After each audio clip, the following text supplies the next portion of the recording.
So, look, I'm Gerard Goggin. I'm going to facilitate this terrific event today, Inclusive Culture in Our Teaching, Universal Design in Canvas. It's been organised conjointly with Disability Services and the Faculty of Arts and Social Sciences. So, before we begin, I'd like to acknowledge and pay respect to the traditional owners of the land on which we meet, the Gadigal people of the Eora Nation.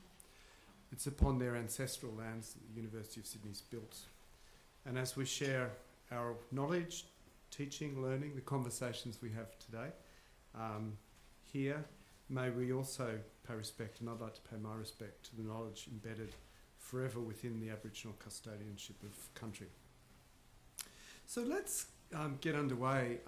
It really is a terrific opportunity today, and I know it's been a jam-packed Disability Inclusion Week.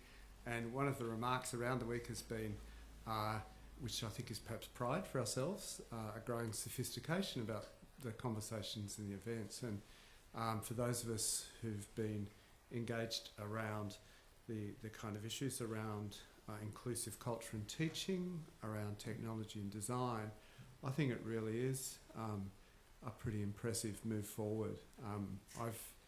I started working on access and design to digital technologies, actually to the telephone. I used to work on that, the telephone, in the early 90s for a consumer group. And then when I moved into academia, I kept working around these issues. So it's really fantastic to see the interest and to see actually how central this is, because as we know in our lives, whether it's how we keep connected with people, whether it's what we do for work, whether it's what we do for fun and play, and particularly what we do in educational settings, the technologies are crucial. So, we couldn't be having a conversation in a way about a more important topic. And also to have such a fantastic group of experts to talk about this. So in the first part of today, we're going to hear different presentations from different people. Then we'll take a bit of a break. And then we will have a panel discussion and Q&A. And I'll try and just throughout, because I know it's a certain span of time, to see if we can get some discussions and questions and provocations as we go along. So I might just, if it's okay, with our first group of speakers, just sort of introduce them all and then call on the first of them. So, so first up, we've got Sarah Houbolt. So Sarah is someone who's recently joined the sector in the last year or so at the University of Technology of Sydney, and she's an Equity and Diversity Unit Accessibility Specialist. But people will probably also know and may have seen her recent TED Talk, which if you haven't seen it is really fantastic, and you should see it because it's very germane to this. But Sarah, and I might just read a little bit from her TEDx bio, if she permits me. So Sarah likes to take risks in the name of leadership. As an international circus and physical theatre performer, arts manager and diversity advocate, Sarah designs her life around creativity, deep understandings of accessibility, and the need to question what we actually see and what we haven't seen already, but should see. There's more to it, but so Sarah's the first of our speakers. So next up, we've got Danny Liu. So Dr.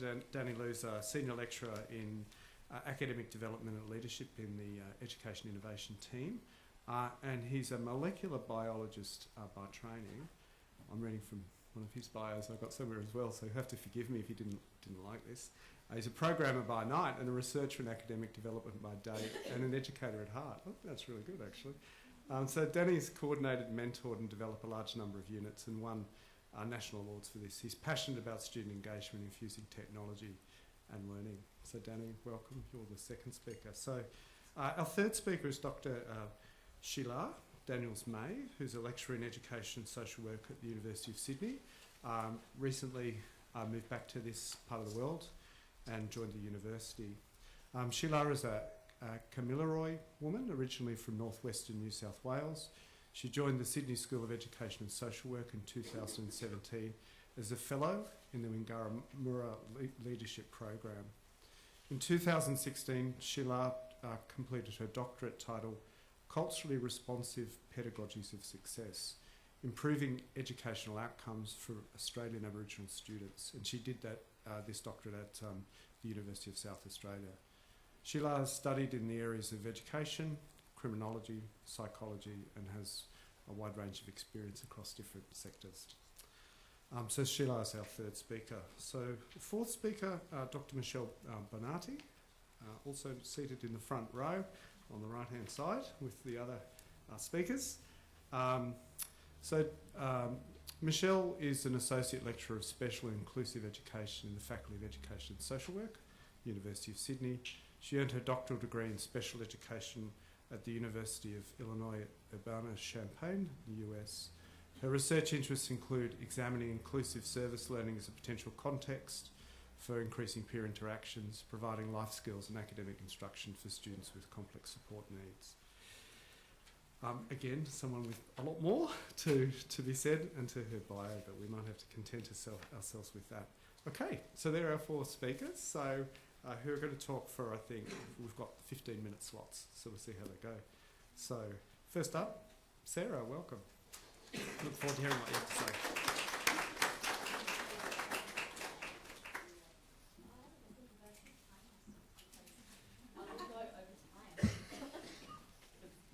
Sure, it'll be fine with that. Yeah, sure. Yeah. Do I need a mic or just yell out? We might try and stay on mic. Yep, sweet. Because you're filming. Yep. Okay. Just for accessibility. Oh, no, it's fine. It's all good. So, my name is Sarah Houbolt. Yeah, I'm at UTS, Equity University Unit, as Gerard said, and I'm also a performer. I work in the arts. So, I've got some arts-based context as well as some disability sector context, politically and personally. So, my access requirements is that I don't really see how many people are in the room, and I can't really see your facial expressions. So, if I say something that you don't understand, I won't be able to sort of bounce off you. So, I'd like you to know that that's my access requirement. Now I'd like to know what your access requirement is. So we're going to just play a little interactive game before I start. So what I want to do is know who's in the room, because as someone who can't see who's in the room, it's this weird experience of kind of going, okay, I'm a little isolated right now, I'm a little bit of the other. Similarly, when we go into a digital platform, it's the same kind of thing. It's like, oh, I don't really know what's going on this page. It's an environment where I'm just like, don't have all the information. So be brave for a second. I'd like to give you a choice, and I'd like to know where you're from. So maybe let's start with where you're from. So are you guys from faculties? Are you people from faculties? Are you professional staff?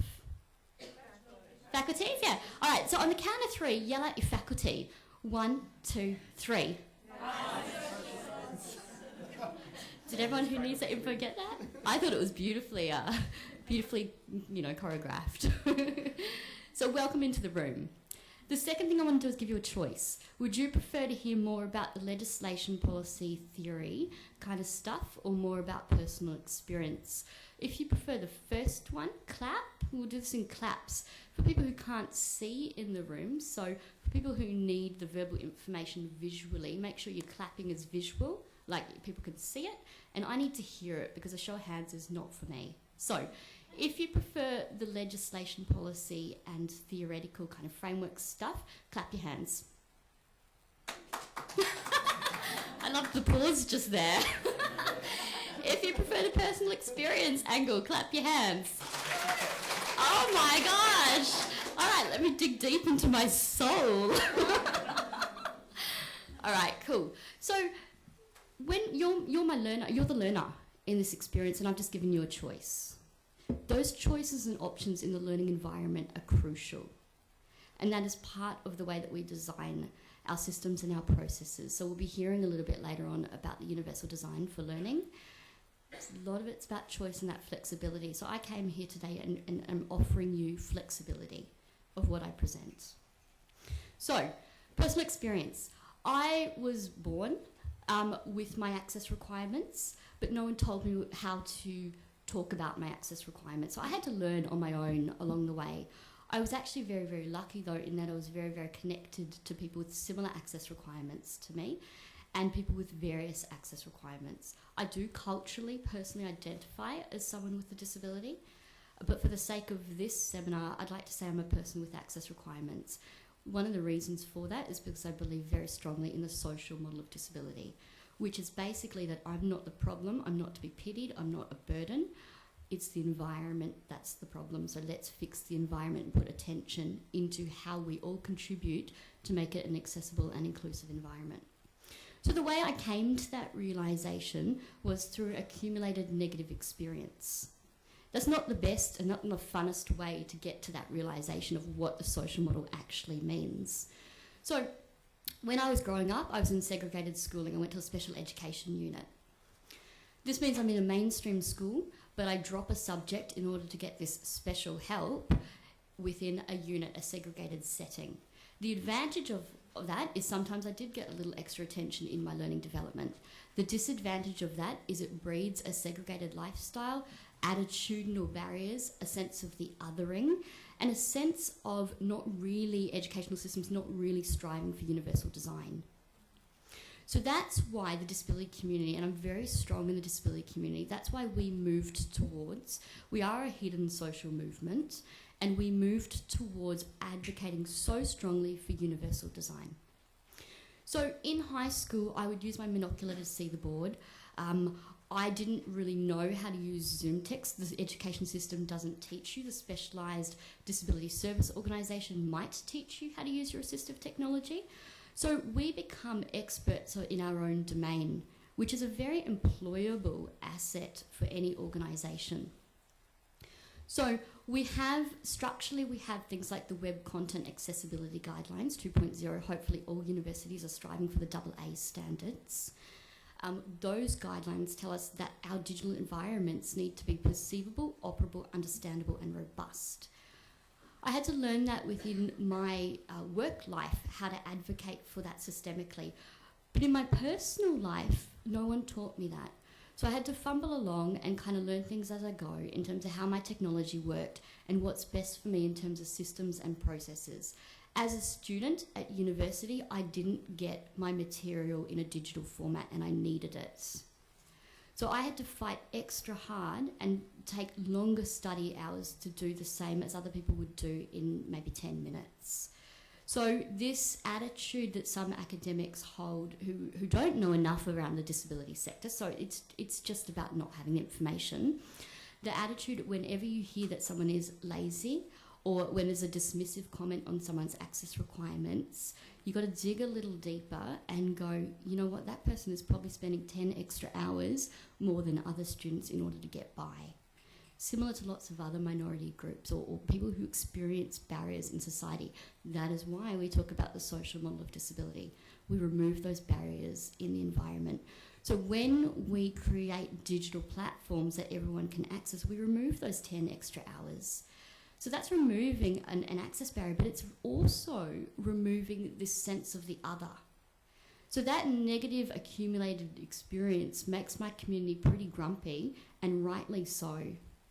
Because the negative experiences of daily life, kind of going, I can't read the bus timetable. I'm getting yelled at the bus. I've missed my bus. I've missed the stop I had to get off at. Oh, I'm in a lecture theatre. I'm not sure what's on the whiteboard. Now I'm not sure what's on the PowerPoint, which we'll hear from a little later on as well. So all of those things accumulate. In a social setting, being at a bar, trying to get, what do you drink, you know, all of that accumulates. So it's not just the digital platform that we're talking about in terms of universal design. We're talking about how people enter into that platform with all of the social experience that they bring to it. So in the realms that we work in, if we can minimise those barriers, we minimise some of that headache, we minimise some of that othering. In the university sector, we're bound by the Disability Education Standards 2005, Amendments 2015. That reflects the Disability Discrimination Act. The Disability Discrimination Act is celebrating 25 years of existence this year. That is pretty cool. The UN Convention on the Rights of People with Disabilities is almost up to celebrating 10 years of existence. That is super cool. The reason why that is super cool is because my community has fought for that and my community has made that. We thank our allies and we thank everyone for being in the room, but I will not go past the fact that it was people with disability that made that legislation happen. We came out of the institutions because we wanted to live in the community. We are advocating for digital platforms because we want jobs. those jobs are on the decline in Australia for people with disability. We're not getting more jobs in Australia, we're getting less. Our opportunities are going down. The reason they are going down is because we've shifted the gaze. Gerard has spoken about digital apartheid. It's that kind of thing. If we shift the gaze and forget to bridge that gap, I can't get a job. You're looking at the human face of someone who may not be able to get a job next year if the digital environments are not sorted. So I'm a worker now, and I think about those who have gone before me, and I think about those who come after me. And that to me is really, really important. So the people who have gone before me made sure that that legislation existed. The people who have gone before me have spoken about what it means to have a digitally accessible environment. So the WCAG, the Web Content Accessibility Guidelines, all that kind of stuff. For the people who are coming after me and the people who are beside me, I want to support the people who are beside me. We are a crew. We stick together. The people who come after me, so the students that we are now teaching and hopefully creating accessible learning environments for, what are their job opportunities when they graduate, and how will they talk about their access requirements, and who will teach them, and how many experiences will they have where their academic will go, yes, sweet as, we can do that, rather than, no, that's too much work. So that sort of daily kind of commentary is really, really important for our students. So that's the overarching kind of picture that I wanted to talk about. Those students who come through who use assistive technology or who have access to information or access to communication needs, so that relates primarily to the digital environments like Canvas, those students will build a knowledge base when they graduate of being advocate for their needs, which means hopefully if we give them the space to advocate for their needs, we listen and we affirm them, which means we make Canvas as accessible as possible. It means that they can get their jobs when they graduate and be successful in their working life. So accessibility is quite a graduate attribute, but we need to show the positive effects of that and actually show that their contribution is really, really great.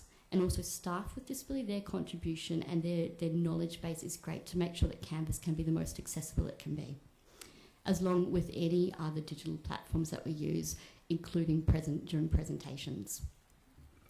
So, in order to do that, we need to value the lived experience of people with disability. We need to value what they have to offer. And we need to value and actually ask for information from the systems that already exist at the university. Like I'm sure here your disability services would have the knowledge if you're ever stuck with how to make things accessible. So reach out to them and actually get the knowledge that you need to cater for your students, please. And like that's a please, because it directly impacts on our lives. The offer that our students with digital access needs have when they're in the workplace and also when they're in the classroom is to provide problem solving on tap. That's an amazing skill that's very, very rarely graded.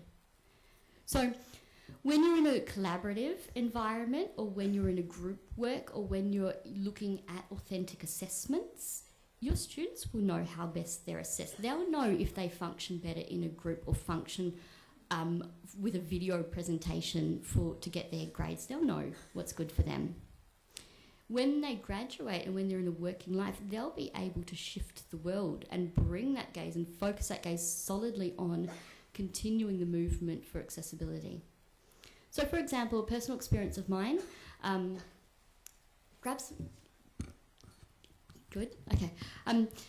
personal experience of mine, last year I was in a job and I had to manage the back end of Smarty Grants. Smarty Grants is a digital platform that state government uses, federal government uses, lots of organisations use to assess funding applications. Smarty Grants put money towards an access audit for the front end and made sure that the front end for the user was accessible in terms of someone being able to submit a funding application. But they didn't do the back end. And so when I came on as a worker to manage that funding program, my boss said, oh, you should just go to their group training. And I'm like, no, I'm not going to the group training because that will be inaccessible for me. They'll present something on a slide. I won't be able to see it. They won't verbalise it. It's a waste of money. What I'll do instead is I'll have one-on-one conversations with that business. They teach me how to use the program. I teach them how to make it accessible. And it was the best experience, mutually beneficial for us all. I got what I needed, they got what they needed, and they changed things as a result of our phone conversations. That is a responsive business. So what we're looking at is how to be responsive. So how do we as a university, and, you know, I'm at UTS, but we as a university sector, a tertiary sector, be responsive? We could be talking to our digital platforms that we procure, whether it's for staff or whether it's for students, and going, hey, let's actually share information here and make it actually a better product. In order to do that, we need to employ people who have that user knowledge. So, you know, there's the predicament. Sarah, you've just got a couple. Yeah, great, because I didn't even look at my phone. Oh, yeah, that's true. That's why I put it there. Does anyone want to hear what the sounds like, the timer sounds like? Thanks, Gerard. I'm around for any kind of questions, but I just wanted to give a broad overview. Particularly, the 3 key takeaways that I have for you is that if we provide accessible learning, we decrease that sense of othering and we remove those barriers. That means our students can get jobs. More so, that means our students can contribute equally within classroom settings so that the other students and the academics may benefit from this rich source of knowledge. The other that I've already mentioned is to value the user experience as a very valid knowledge base, because that will help you improve your systems and processes and ultimately good teaching and learning. And my other one was, what I said in my TED talk, that access leads to innovation, but innovation doesn't necessarily lead to access. So when we provide access for that one person in the classroom, every single person benefits. And I'm not the only one who said that message, and I won't be the first and I won't be the last, because an entire community globally is saying the same thing. So I'm just saying it today, but there's lots and lots of resources out there, and we've got lots more speakers now to come that will be sharing those insights around universal design, because when we design universally, we remove that sense of the othering and we remove those barriers. So good luck, go forth and conquer, and there's lots of experts around to ask. Thank you. Thanks very much, Sarah. I might just steal time for at least one question, just to see if anyone has any question or comment, or Penny. I have a question, Sarah. I'm really interested in the fact that you're quite happy about giving a lot of your time to educate a supplier, for example, Yeah. I guess, you know, that's interesting in terms of the impact that has, and that sort of education and two-way learning thing. Is that something that we should be encouraging to happen more often? Yeah, I think so. I'm assuming not everyone is quite as patient as you might be. Oh, I'm not patient. But thanks for acknowledging that. I'm efficient. I knew that going to a group training would not work for me. So I have to find another way, because otherwise I cannot do my job. Like with digital access, if my Zoom text doesn't work when my computer switches on, which happens a lot, or if it has a 30-minute delay in terms of switching my computer on every day, I cannot do my job for 30 minutes of the day. I take a hula hoop into my workplace, and hula hoop, it's got great abs.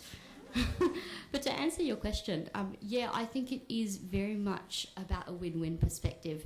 I won out of that. So I went to a conference a couple of years ago in Japan. The Cabinet of Japan brought countries together to talk about disability and how people contribute and how we create volunteering and good not-for-profit organisations around providing access. And the Japanese perspective at that conference was that people with disability volunteer their time all the time. We live and we're volunteering our knowledge. And I do think that that knowledge needs to be valued monetarily.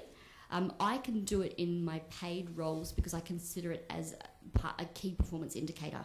I consider that it needs to be factored into a job description, so I do it. I also do it when I know I'm getting something back in return, like the one-on-one training in the back end of something. So that's my professional development, because I can't do the online professional development that universities offer as a worker because they're not always accessible. So I have to get it in other ways. So I have to be flexible and proactive about my own career development. So that's why I do it. as allies in the room, if you could do some of that work, please do, so that I can actually do more of my job. You know, that would be amazing. So yes, I do advocate for talking straight to the supplier, because when you purchase something, it's basic, it's commercialism, yeah? You purchase something, you want it to work. If they advertise it as a working product and it doesn't work, you get them to fix it. You paid the money. And I think that stands for all of the digital software and products that we buy from the universities. We need them to work for our clients. Our clients have access requirements. They are our students. On a human level, we're damaging people's lives if we don't actually make it accessible. On a business level, A plus B equals C. That's why I do it. Thank you very much, Sarah. Okay, so second speaker is Danny. We're just welcoming Danny as the second speaker. Sorry to not be clear. If you want to find, there's a couple of seats in the middle. Yeah, sorry. No, not at all. Not at all. It's a packed room.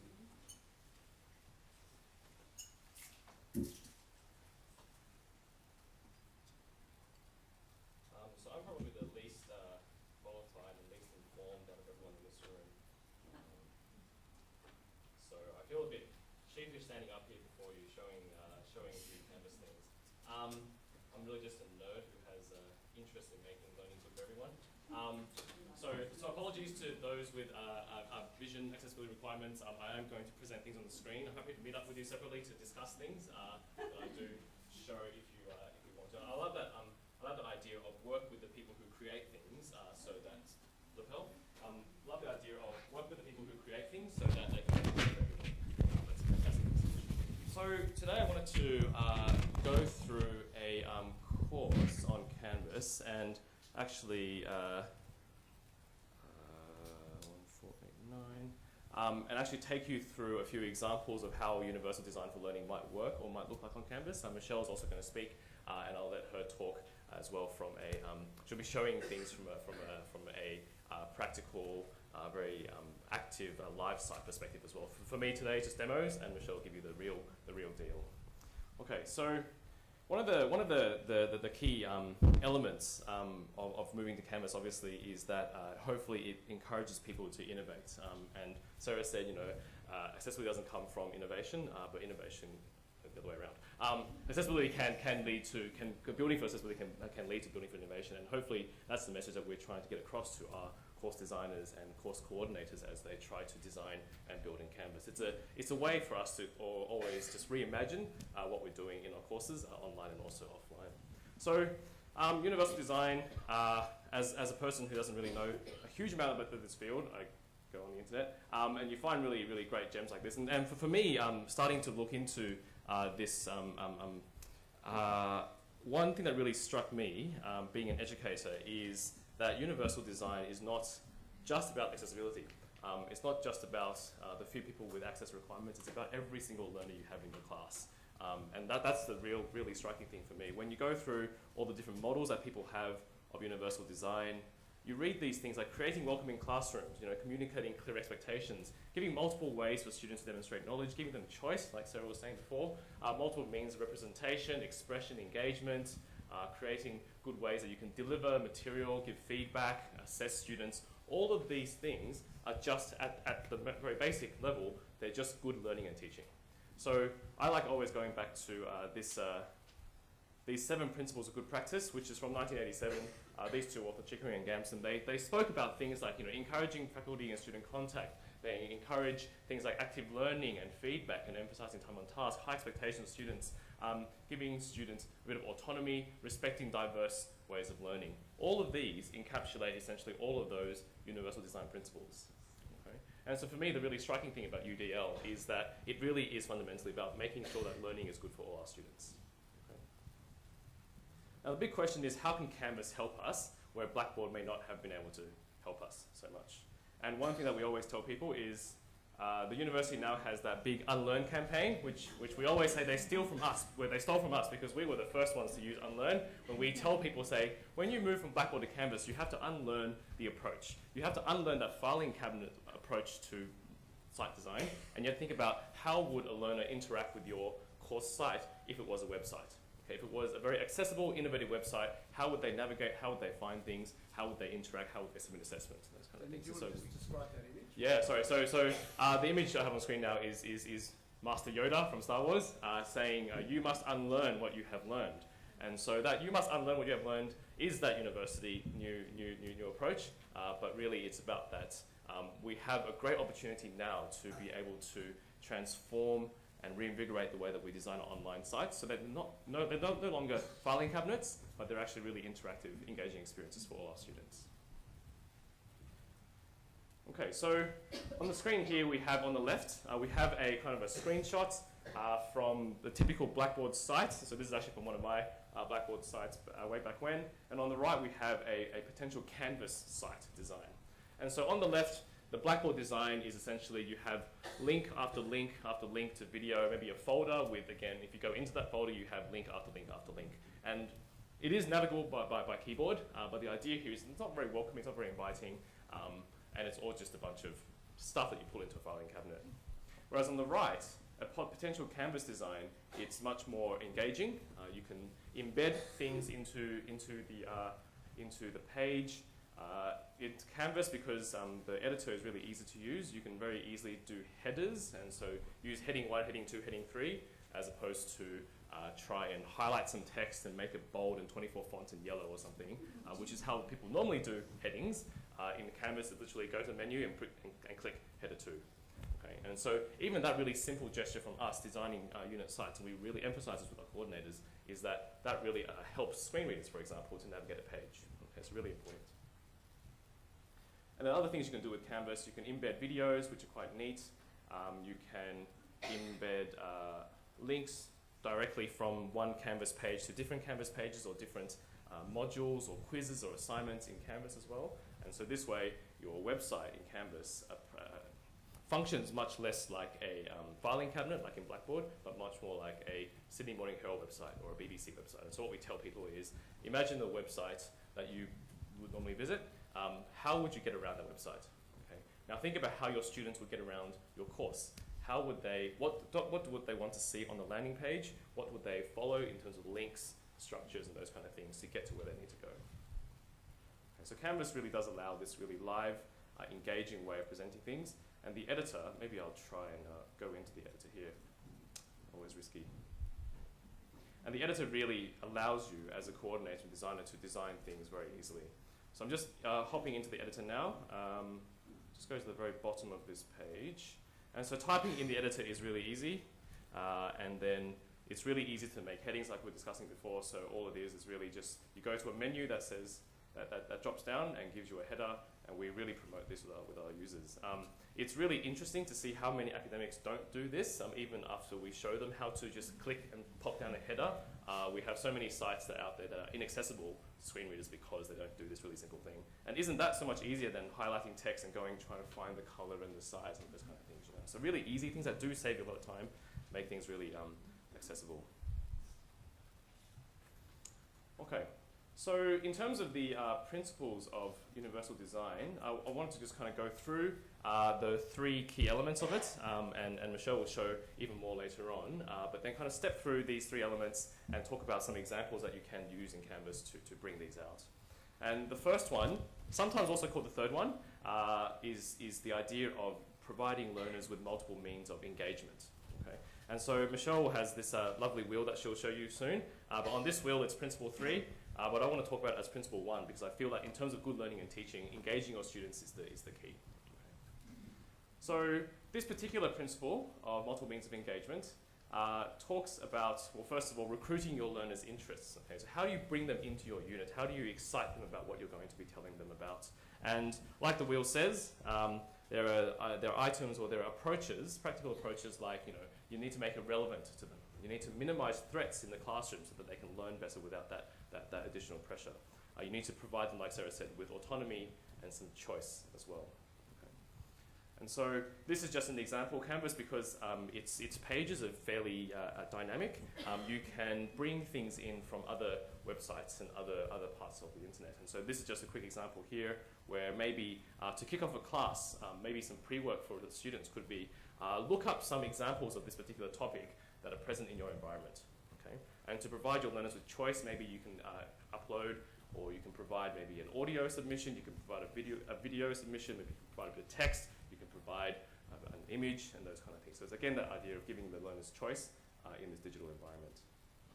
Okay, so that on the screen is just an example of a particular tool that is free that we do recommend people use if they do want to do something like collecting ideas from the class. Okay. I'll give you the URL to this whole website afterwards so you can browse it at will. Okay. It's an open website that you can access.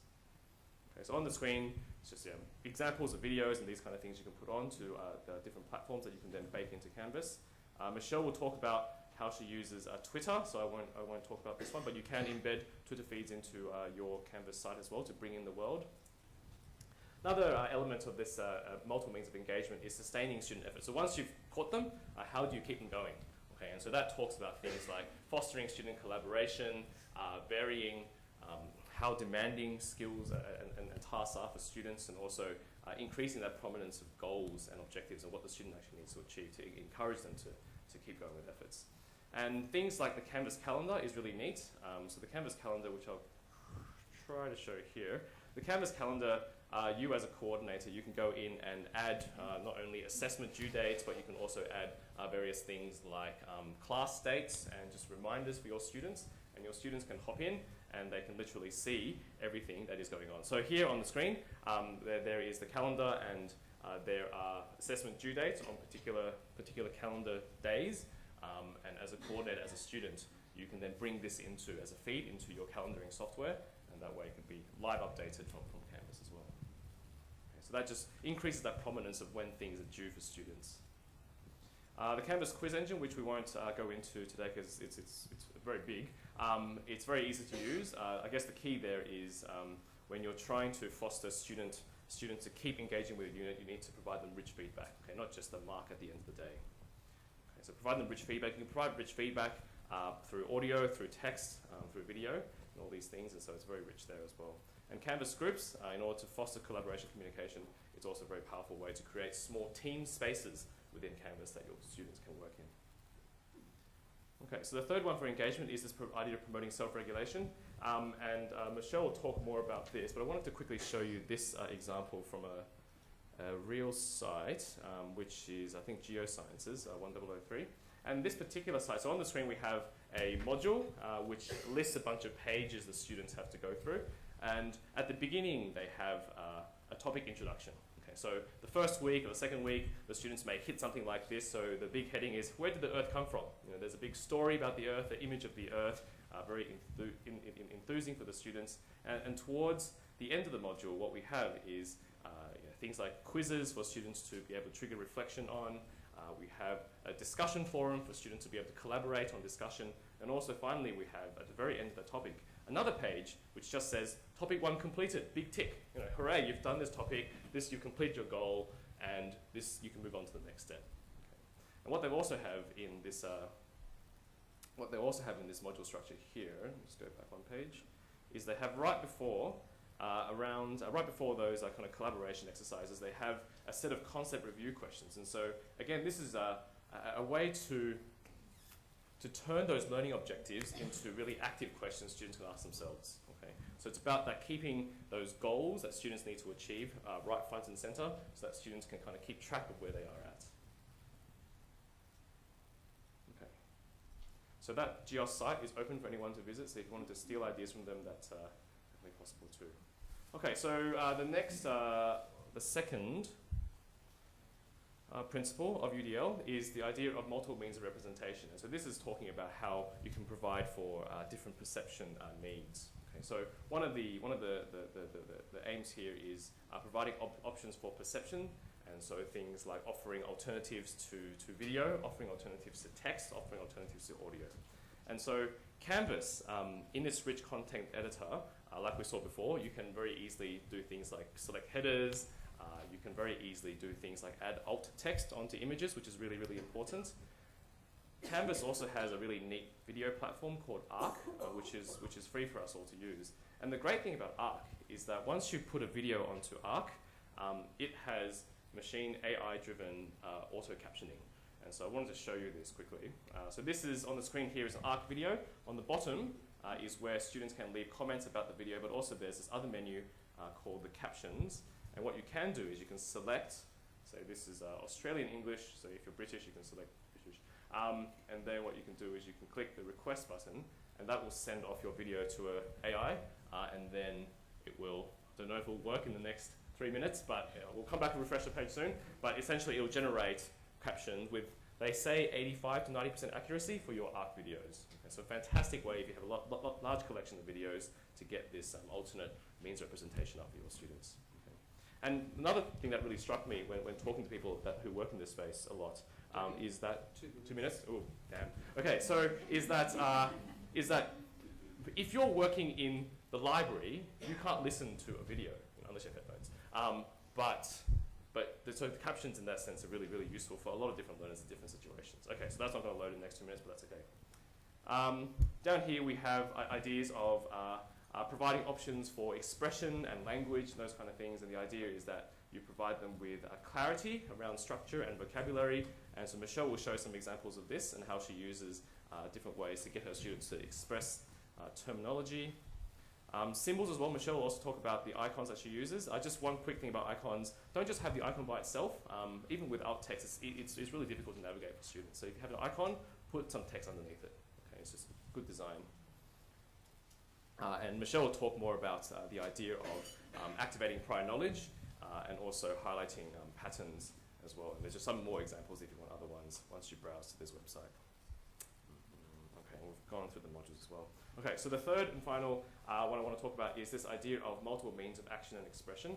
And this is talking about how learners can express to you what they know, okay? How they can express and submit things. And so, for example, options for physical action, you can vary the access and the ability for assistive technology tools to actually read your pages, for example, really simple things. So we've gone through headers, but other things here, don't use tables to format layout, just do a flat linear layout. It's much easier for screen readers to navigate through those. And if you do include images, do put alt text in those images. It's very easy in Canvas to do. You just click on the image button and there's a box that says insert some alt text here. Just put it in.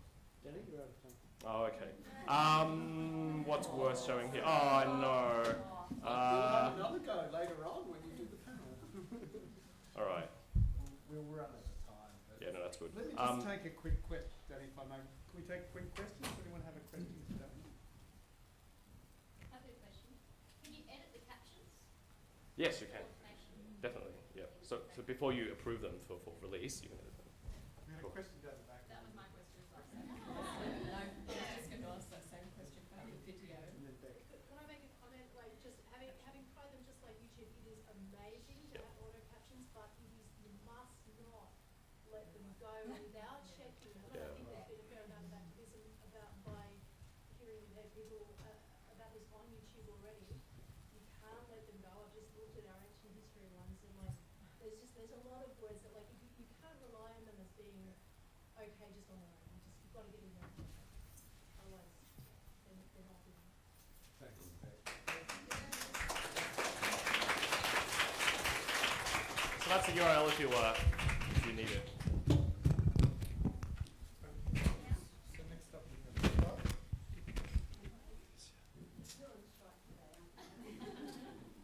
Haven't I got you out? Having a rough week. Thank you. Okay, thank you for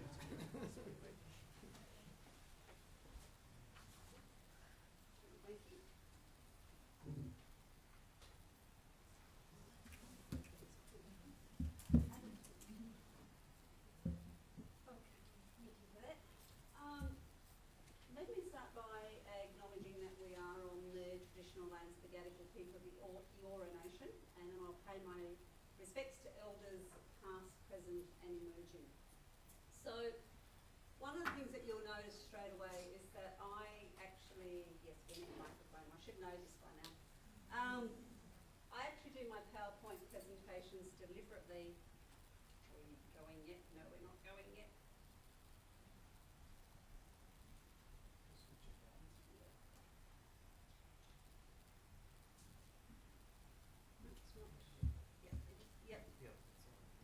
It is reasonably tactile, yay. sometimes I'd go looking for buttons and they just flat to the actual piece of technology, which doesn't really work. E.g. the button on my monitor for my computer. I had to go and get someone with eyesight to find the button to turn the monitor on. But one of the things that you'll immediately notice is that I use PowerPoints, and I use PowerPoints deliberately because it debunks the myth that sight impaired people can't use them.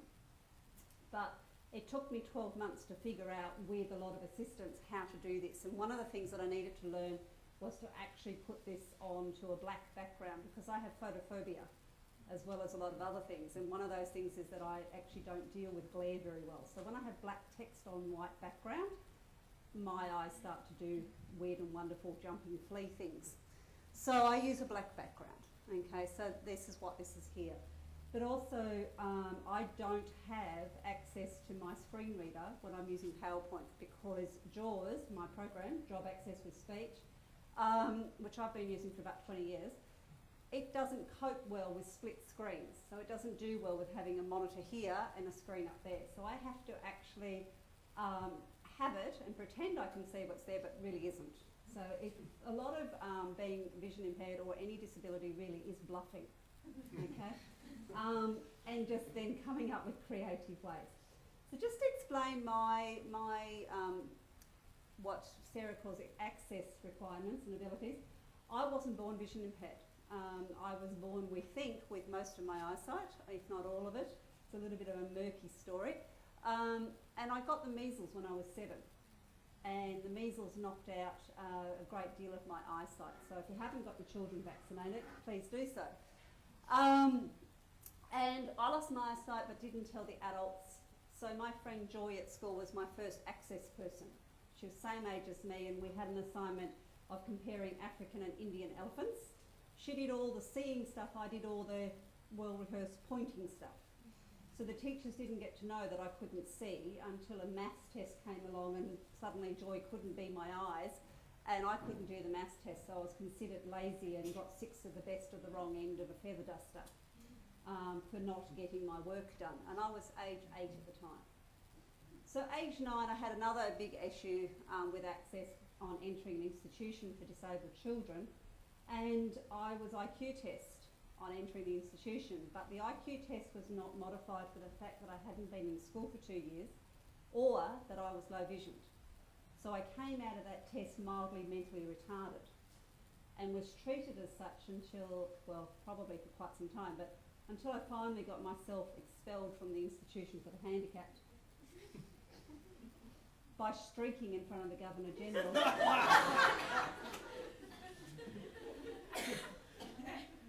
When I was 16, it was a short career. But it got me out, and it got me into doing my final 2 years of high school in a country school. Didn't pass my HSC, and I talked my way into university the first time round by ringing the dean of a school, which is now the Western Sydney University, every day to say, have you found me a place? So one of the things you'll find about people with disabilities is that we have a lot of cheek, stubbornness and naughtiness, I think, is some of our best skills. Okay. So I've been at university pretty much in the 80s, the 90s, the noughties and now, with gaps in between. So I haven't done that every year for 40 years or 30 years or whatever it is. But when I first started university back in 1985, the only technology I had was a lot of white paper and black texter. Okay? I couldn't afford technology. Okay? So I used to do a 3-hour round commute to a friend's office, he was totally blind, to use his typewriter once a week to be able to type up my assignments. So that was my beginnings of it. But I had him in the background saying, well, back in my day, so he had it worse than me when he was doing his psychology degree in the 70s, so he won out. And I now use that line on students coming through saying, oh, but it's really hard. It's like, well, back in my day. So I use that in reverse. But when we started getting technology in the 90s, I really started getting excited. Okay, I really started for the first time getting very excited about the possibilities to do with technology. Okay, and I was able to do a couple of online degrees in psychology and criminology, but I fell apart with the Masters in Criminology. I had to leave without completing my thesis because We didn't have disability workers in the university in great number, and I couldn't get access to the printed material I needed to be able to do my thesis. So I left the course. I did all the coursework, got high distinctions, but couldn't do the final thesis. And then back in 2007, I went back to university again to become a teacher. I won't go into that story here, but I did all that online, and it had its ups and downs. And then I did an honours degree, mostly online. But and my PhD, did that through mostly through the computing systems. But what I've noticed in recent times is that this digital hope, I suppose you could call it, has become a problem. Okay, huge. And I mean, this year I started as an academic, and end of last year we started planning for this, but we didn't know half of it until I actually got into the job. And when I was in the middle of all I can say is hell last semester with access, I talked with Jason in the library because I really felt so disabled by the technology, okay? And I'll go into that a bit more, but I really have there's a saying in the communities out there about you're only as disabled as the environment makes you. And I would say that we're only as disabled as the technology is currently making us. And some days, like Tuesday this week, I'm extremely disabled, okay? And we shouldn't be at that point in 2017, is what I would say. So I want to try and give you a bit of a lived experience of what I'm talking about from a student point of view and an academic's point of view, realising that this university also has a focus on the students getting access to things, but not the academic who's vision impaired. And there's only about 8 or 9 of us in Australia who are vision impaired or blind as academics. So one of the reasons why we've got technology issues because we don't have the academics, but then why do we need to do the technology when they won't want the jobs anyway? Well, we do want the jobs, it's just that we can't do the job. Okay, so I want to try and give you a bit of an insight here to some of the stuff that I come up against all the time, and I know vision impaired students are coming up against all the time. And I mean, I should qualify that I'm one of the rare ones in Australia and the world. I use Braille, I have a Braille laptop, but I also use enlarged print, although that's becoming harder as I lose more eyesight, and I use JAWS screen reader software. Okay, so I use all three depending on what I need to do, and more recently I use my latest bit of technology, which is by the name of Jess, who's a human being, and she's my eyes 10 hours a week. Provided by the university because I just can't do my job without her, okay, because she does all the online systems things that I just can't do. Okay, so if we look at this, I want to give a couple of examples. Which search engine do I need to use today? This is an ongoing thing. Do I need to use Google? Do I need to use Google Chrome? Do I need to use Firefox? I can't tell which one I need to use, and sometimes I wonder if it's a me problem or a search engine problem, and I often have to either email Jess or Jason and say, who's to blame this time? Okay, and that's a regular thing, and that probably takes up 10 to 15 minutes each time of my time. So if you're doing that 6 or 7 times a day, there goes an hour. Okay, so the next one that I want to bring up is about the joy of PDFs, the sheer hell of PDFs. Now PDFs are variously described as being accessible. I would argue otherwise. There's 3 ways of saving them: right clicking, Alt F, and there's some button on the left hand corner that I can't see. Sometimes in the library they'll have a PDF version. I can't find where the hell it is, so I have to go through Jess or Jason or someone to that effect, Kathy, to be able to find that. And I actually have a list of human beings within the Sydney School of Education and Social Work saying I need eyesight for 5 minutes. Okay, sometimes I just can't access things or save things. I have to convert PDFs into a Word document so that I can actually work with it in a way that I need to be able to work with it. You can't really copy, paste, highlight and all those sorts of things in a PDF document and keep your sanity at the same time. So I need to have it in a Word document. But when you convert it into a Word document through a program like Nuance Text Converter, which is my favourite program in all the world, you still get a lot of format issues and text issues coming through, and it doesn't really cope with Aboriginal languages all that well, I have to say. It doesn't like the word pitchinjara, for example. And it'll try and turn it into an English word that it recognises.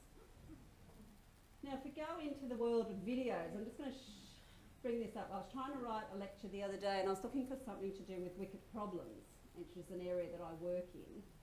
And I thought, okay, let's just see what's on the internet. And this was one example that came up. Now, who's reading that text? Clap, as Sarah said, yes. I've learned a new trick. You! That's great. What am I doing with it? There's pictures of some sort. I don't know what they are. There are a lot of blurry things. There's blue sky, I think, in the bottom left, because I see blur and fuzz. I can't see that text, even if it is white on black. And this is what often happens in a lecture, is we get, well, let's watch this thing, and it's just not doable. And like we had a, last semester, we had a video to watch for Aboriginal Studies, and I went to have a look at it, and it's all in Aboriginal language, fantastic. English subtitles, fantastic. Where's the audio described? So I couldn't do it. I had to sit with my husband and actually go through and watch that. So this is a regular occurrence, okay? So this is just one example, and I'd recommend people getting to know about wicket problems, by the way. They're fun. What we're talking about today is actually a wicket problem. Now, where have we gone here? I think we've got lost. There we go. So I'm just trying to give you some quick examples here, because we can actually start to see some of the problems that you as people are going to need to look at and solve, okay? The other one is when we get to PowerPoint presentations. As I was saying a couple of things before, and oftentimes what will happen is that a quote will go up onto a PowerPoint in a lecture. There's a diagram, there's a cartoon, or an image of some sort, and what the lecturer will actually do is say, as you can see in this quote, and then they'll move on to their next point, and I don't know what that quote is. Or as I sat in on a lecture yesterday, and the lecturer actually said, okay, so what's this cartoon telling us? And I'm going, what cartoon? I don't know what that cartoon is. I'd like to know what that cartoon is, but I don't know what that cartoon is. And one of the ways of getting around that is like what Michelle did today, was she emailed me the PowerPoint presentation as a PDF prior to the actual lecture. So sometimes it can be as simple and as humane as that, so that I actually know what's going on, okay? So it's that pre-planning that we really need people to be actually sort of assisting us to survive. If we go into the learning management system, my joyous place, grade centre, Turnitin, I can't use. Now, how do you be an academic and not have access to grade centre and Turnitin? Okay, grade centre is technically in compliance with the web guidelines that Sarah was talking about. But if you think about the table there where the student names are, that's a fake table. I can't navigate it. It took me 27 goes of a tab to get to where the grade needed to enter. Now, if you're doing that for 115 students, there goes a week just tabbing, okay? It's exhausting.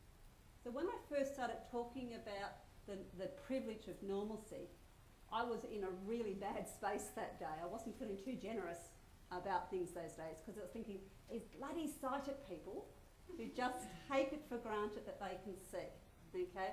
And what made it worse that day and other days since is that, oh yeah, we all have those problems with grade centre. It's like, no you don't. All you have to do is scroll down, find your student's name, go along the little line, find the box and enter your number, and then you move on. I can't do that. So what I do now is call my human technology called Jess, and I say, Jess, I need to enter student grades, can we do that on Tuesday afternoon? So I have to pre-plan this. I can't just spontaneously do it from home or wherever. I actually have to pre-plan that. So this is this extra, Sarah said 10 hours per week.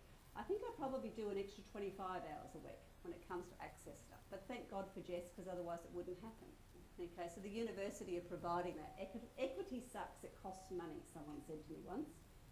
Turnitin I can't use.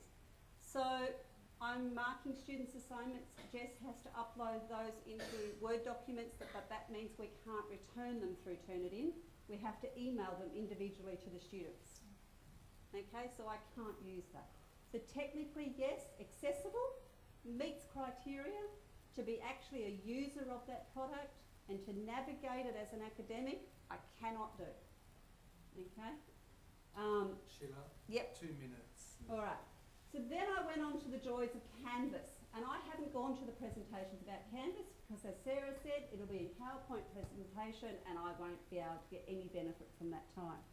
But I went into Grade Centre, into Turnitin, see I'm stuck on those two, Canvas this morning, and I clicked on accessibility. Has anyone done that here? Clap if you have. It reads like a legal document. It talks about being accessible.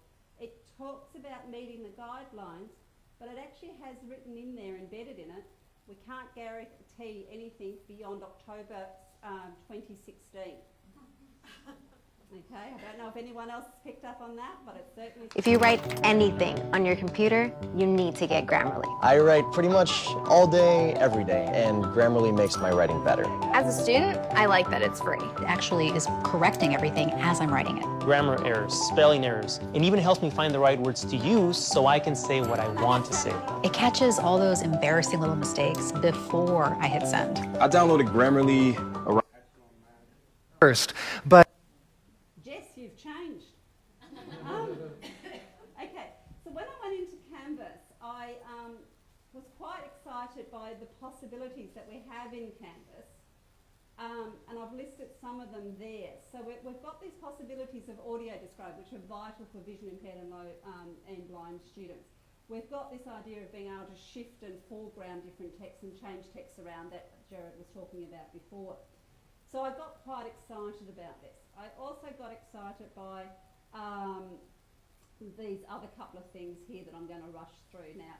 But it says about being keyboard accessible, which is going to be fantastic, okay? I actually put the whole thing up there. It promises me that it's going to be keyboard accessible, and I'm looking forward to that. However, that's a whole other language. Like if I'm using Google Chrome and Firefox and all of that, every single internet site, search engine there, has a different keyboard strokes. So it's Control-O to get to the web line in Internet Explorer, and it's Control-D in Firefox. So I have to learn the language here of Canvas, and I'm not sure who's going to teach me that, okay? Or if I'm going to get time off work to actually learn that and wrap my head around a whole new language of keyboards and accessibility, okay? So then you get down to this little joy of joys, is that while it says that this is going to be it's substantially, okay, here's a word, substantially accessible. Doesn't mean it's going to be all accessible. And, joy oh joys, it's going to be up to the course creator. God help me. Okay, who really is going to be so excited about doing extra work, which is how it will be understood, that they will actually learn how to embed the accessibility into Canvas? Who is actually going to do that in the main? Okay, if we're really serious about access and what have you, then this is a great number of people, but how many people do we actually have who are going to be using Canvas, and why aren't they here today? Okay, so this concerns me across the faculties, because we're going to have those vision impaired students not being able to access it. Okay, so let's just think about that. Voluntary, substantial, and up to the course creators. This is going to be an interesting ride. Okay, thank you. Any questions?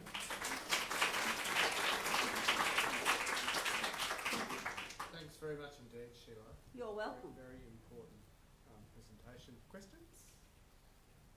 Yeah.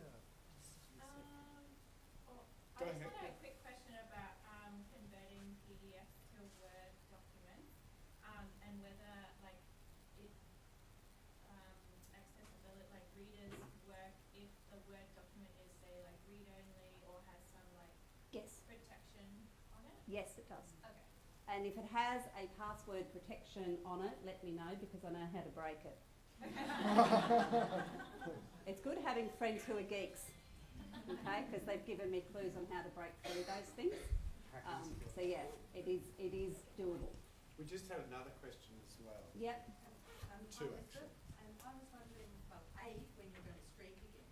I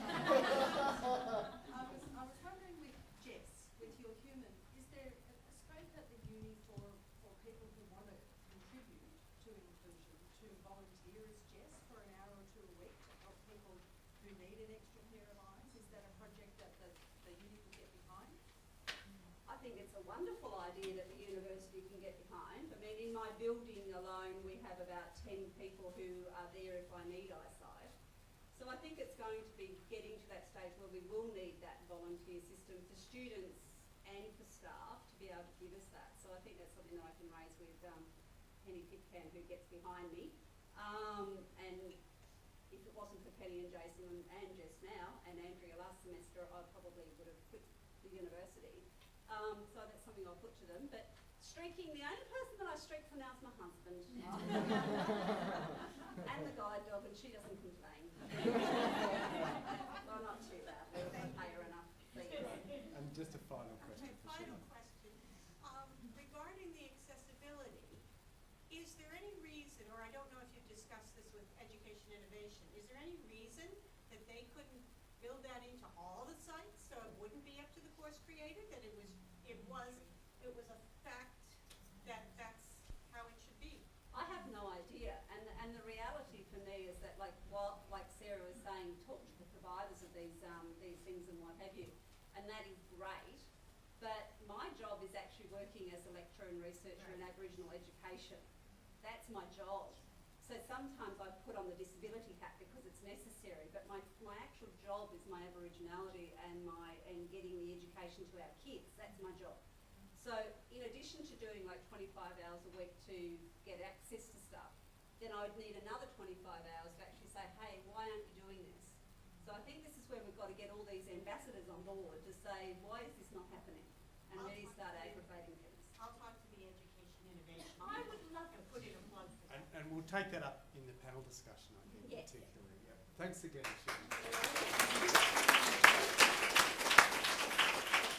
So, Michelle. She's taken a bow. This holiday's starting, yes. About another hour, Charles. I'll be the cutie, come on. Oh, dear. She has an attitude.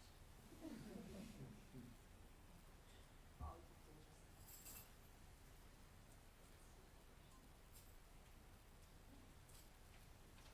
Hello everyone, my name is Bonati, and I feel like I'm just going to be kind of tagging on to what Danny presented earlier, thinking about universal design for learning and how do we incorporate those principles into our Canvas sites.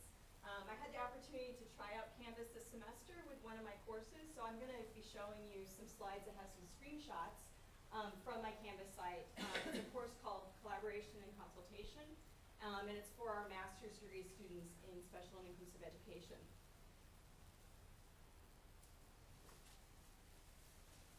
So look at the definition there of universal design for learning, being a framework that guides the shift from designing learning environments and lessons with potential barriers to designing barrier-free, instructionally rich learning environments and lessons that provide access to all students. So I think I'm going to skip a few of these so we can get to more of the examples. But Danny had a nice introduction thinking about that universal design for learning has 3 key principles. So I'm going to show you some examples from each. So the first principle being providing multiple means of representation. So having students have options for how they're accessing that content. So one of the guidelines under that principle is to provide options for comprehension. And Danny introduced that there are templates available that you can import that people have created at the university. So on my Canvas site, I have used the template, and it's got a nice banner at the top, kind of nice, found a nice photo about students working together in a circle that represented collaboration. And then I incorporated within that template the icons that help students guide them to particular areas of my course. So the first icon on the left is for weekly content. The next one is my contact details. The next icon is for assignments, and then the last one is for recorded lectures. So it's a very nice structured approach, has some good signposting for students so that they can find the information they need very quickly. Clicking on the link under the icon for weekly content, this is probably more of a kind of a Blackboard approach, thinking about a file cabinet, but in a way I think it's good just as students have really easy access to each week's content. Once they click on a week, so I've got weeks 1 through 12 listed on here. When they click on any of those hyperlinks, it's going to take them to a Canvas page that has the content for that particular week. So I'm going in now. I have a screenshot of week 4. And this one, I hadn't updated my headers on here. Shame on me, but I needed to add the headers for week 4 to have that nice and large on there. And then I have the topic for the week listed. And I create this using a really consistent approach. So students know where to easily find the information. It's going to have the same flow to it for each week. I'll have different tools available and things that I add into the site, but the same basic approach. So after the topic, I have the icon for the reading. I list the reading with a link to the library resource. After that, I have an icon for quizzes, and I include each week an unmarked quiz for students to go in, and it gives them some automatic feedback going through the reading for the week. It also gives me an opportunity to respond to them and provide them some feedback. And I found it's nice because then students can respond to my feedback, which is something I don't think you could do previously in Blackboard. Beyond that, I include my lecture notes for the week in a PDF format, and below that I have an icon for resources or links to outside things. So that week we were going to do an activity in class. We were using a Google Doc for students to add into part of a discussion. So I had the link built in for that.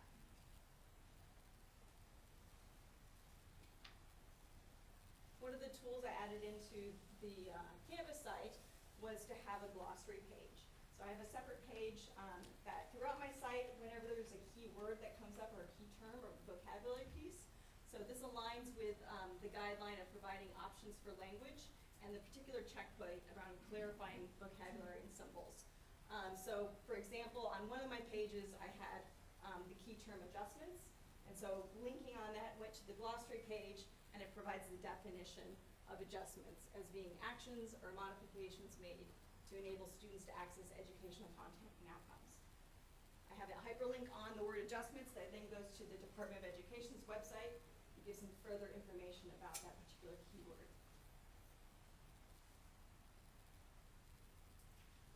So under the same principle of multiple means of representation, there's also the guideline about providing options for perception. So I tried this out for the first time. I've never done an audio described video before, but I think it's really good, and I actually was able to take a short video and audio describe it in 15 minutes. So this is a really easy way to do this, is to go to this website called YouDescribe. You can upload your own YouTube video or find one that's already there, and then add in the audio description to the video. So I'm going to show that, and Sheelagh and Sarah can tell me if I've done a good job or not. I love audio description. This is a Lego stop-action animation. This is Ken, and these are Ken's classmates. There are 13 Lego students. This is their teacher. He is a Lego man holding a pointing stick. He has a goal. The goal is represented by a black and white checkered flag for them, and has asked them all to follow the same path to reach that goal. The path is Lego Street to the flag, and the Lego students move down the path toward the flag. Some of the students follow the path with no complications, easily and quickly reaching the goal. Some students may wander off the path and need additional assistance staying on track. One student leaves the Lego path, and the Lego teacher guides the student back to the Lego path. For some students, however, the path is completely inaccessible, presenting barriers that make it impossible for them to reach the goal. A Lego student using a wheelchair is blocked from the flag by Lego steps. This is where Universal Design for Learning comes in. UDL is spelled out in Legos and toy tires. UDL recognizes and values the variability that exists in students' backgrounds. 3 Lego people stand in front of a Lego house. abilities, and interests. There is a Lego student seated in a wheelchair, and another Lego student builds a structure out of Legos. And helps educators design curricula that removes barriers to learning. There is a Lego student fixing a Lego car. The Lego student using a wheelchair is able to reach the flag with his peers because the barrier is removed from the path.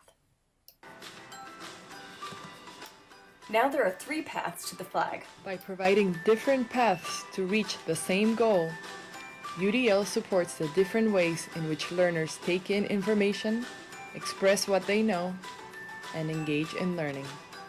Different Lego students take the different paths, but they all reach the same goal of the flag.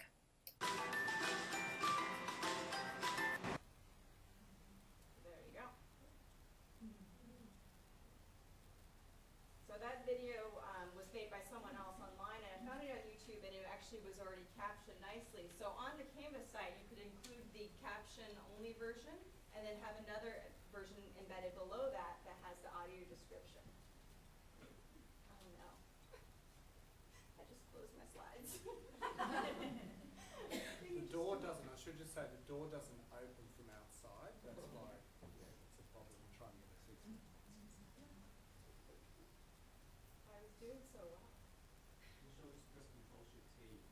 Control Shift in Chrome. Yes. Control Shift T. Oh, bless you, Tony. Say the keyboard again.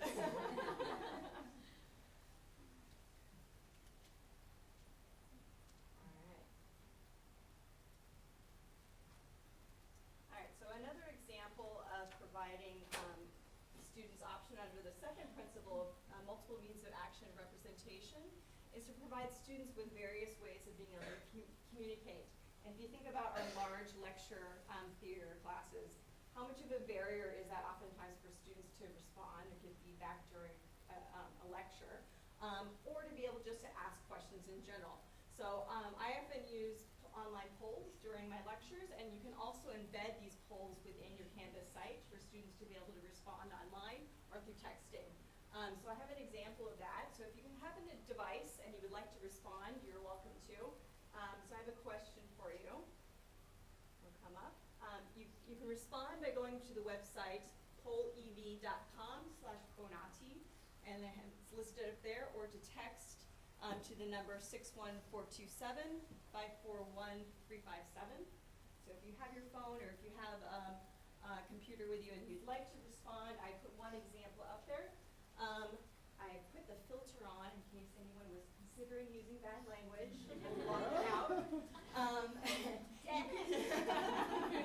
You can also put a moderation on there. So if you're concerned about using this kind of technology up in front of students, you can moderate which responses get shown.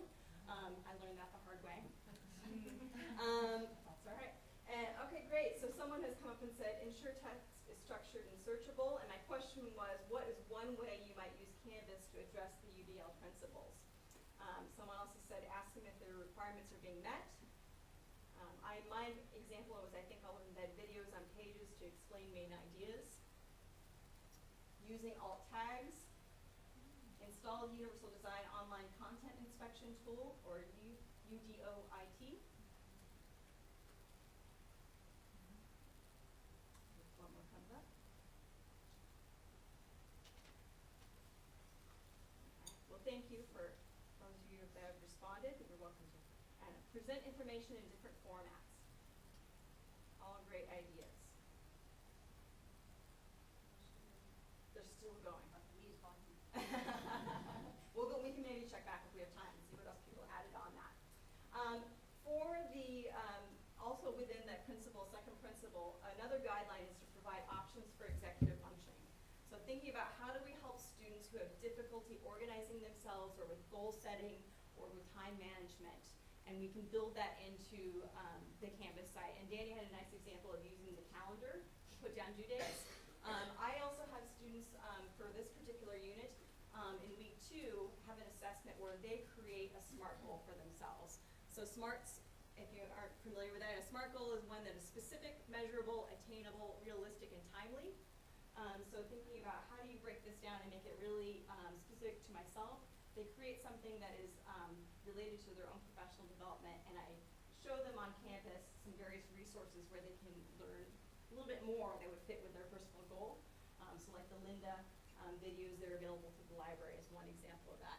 This could also be done with just the regular assessments. So having students break down a particular bigger assignment into smaller components and creating goals for themselves to meet that assignment in a timely manner.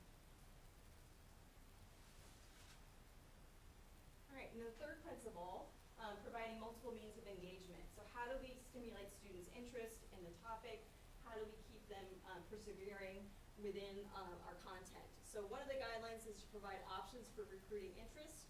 And Danny mentioned embedding, you can embed a Twitter feed within Canvas. You can do this in Blackboard too, but I was excited because it looks nicer in Canvas. And basically, it provides an option for me. I have a Twitter feed set up just for this unit of study. I post things throughout the week, stories I come across, current events, things that are related to the course content, particularly for that week. And it serves as a kind of a jumping off point to start discussions. And then how can we link that to the more academic text that we're talking about? So students can also share their ideas on that as well. 2 minutes. Thank you. So students can comment on them, they can share their own news stories that they find that are of relevance. All right, so I've posted up on here some links to some additional resources. I'm happy to share a copy of this presentation. I'll make note at the top, University of Sydney Faculty of Arts and Social Sciences, they have an tech gallery, and Dorian's here, and she just helped create a page about universal design for learning, and we're going to be collecting stories from people in our faculty, showing some examples of how people implement that for those different guidelines. So if you are interested in contributing a particular practice that you use around technology, that would be an example of using universal design for learning. I'd be really happy to talk with you more about that. I've also included a few other websites that have some information, particularly about universal design for learning in higher education. So thinking about how are we serving our students, how are we really thinking about our own curriculum, and what barriers might be existing. So I put my students to work the other night, cutting out these lovely wheels, and it was just volunteers, and ones that I know that have a difficult time sitting in class for a couple hours. So, you know, start cutting with the scissors. But the wheels have the same information as the tables, just presented in multiple ways, right? But you can remind yourself, thinking about when you're designing in Canvas, looking at those checkpoints. What would be the barrier to my specific content or how I'm presenting it on Canvas? And what might I do to eliminate those barriers? Well, thank you so much. Thanks, Appreciate it. Michelle.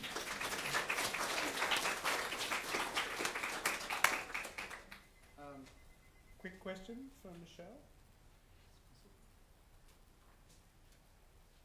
Yes. Go ahead.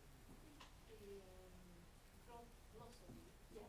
So as Canvas doesn't have a glossary tool, so what did you use to use a discussion tool?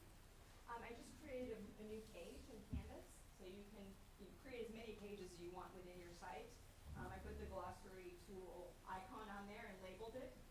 And then anytime within any of my weekly content areas, when I came across a keyword, I would hyperlink that to the glossary page that I created.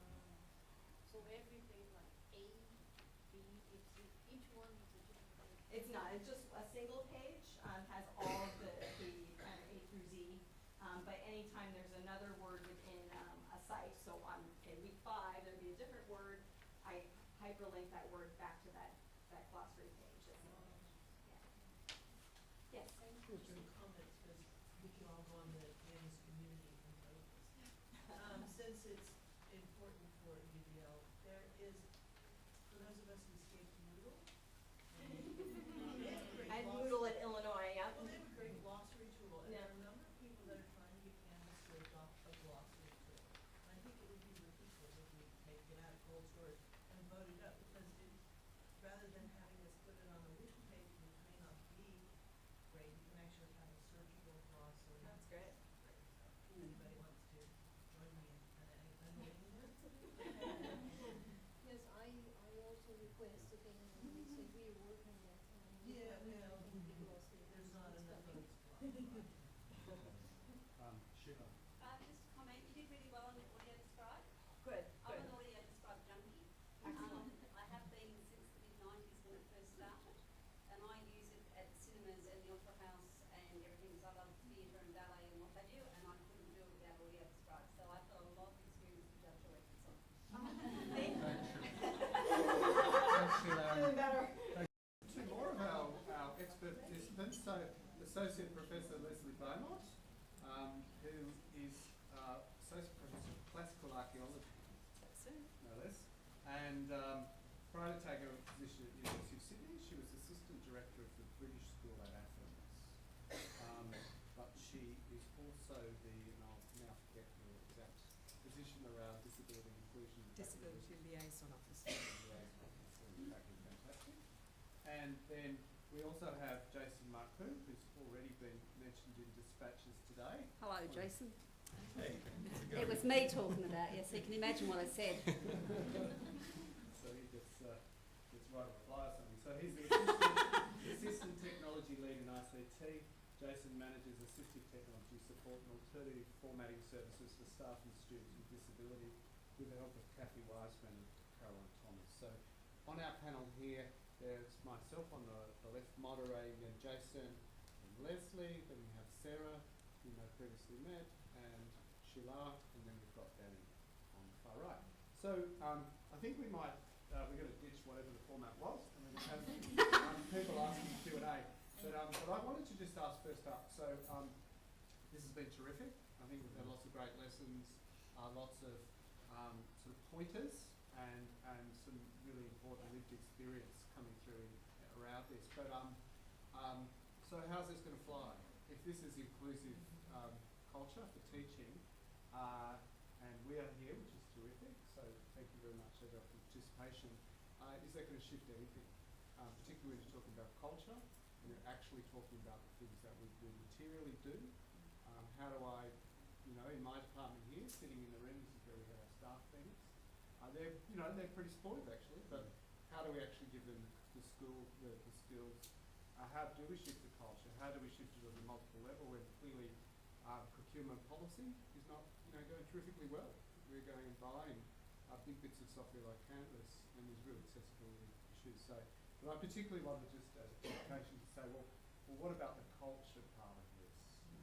And how do we do this? And that universal design is a terrific thing. Universal design for learning is slightly different, also a terrific thing. People have often seen this as ideologies as well. So, so I just wanted to invite anyone on the panel, but perhaps starting with those who've not spoken before, so Leslie and perhaps Jason. What do you think about inclusive culture? It's clearly what you're working on. So yeah, we've been doing digital accessibility at the university for quite a few years now. My role in ICT is to kind of look at websites and test them as to whether they're accessible or not.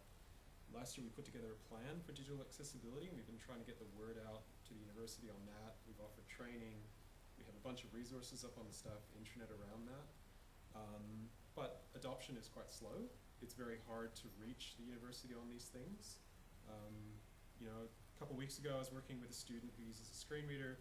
I was orienting him on his new Canvas site, and I was very excited about that because Canvas in itself is quite accessible and usable.